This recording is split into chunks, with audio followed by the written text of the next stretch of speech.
کېدلو لارې. خوښي هیڅ وخت په بل څیز پورې مه تړئ. د ځان پر وړاندې جدي مه اوسئ. لاس خلاصې واوسئ او خلک وبخئ. په ورین تندي د خلکو پیرزوینې ومنئ. له هرې ښکارندوی پدیدې خوند واخلئ. لوبې وکړئ. د لمر وړانګو سره سمه اړیکه ټینګه کړئ. جسمي خوندونو ته پاملرنه وکړئ. په اوسني ژوند کې ځان ټینګ کړئ. د ګیلاس ډکه برخه وګورئ. شاوخوا او ځان مو په داسې شیانو محاصره و ایثار کړئ چې تاسو ته مثبت فکر درکوي او خوشحالوي مو.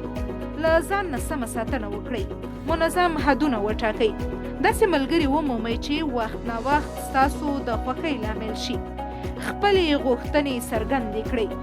هرومرو له ځان سره مینه ولرئ. مهربانه او زړه سواندې اوسئ، خو له ځان سره هم مینه وکړئ.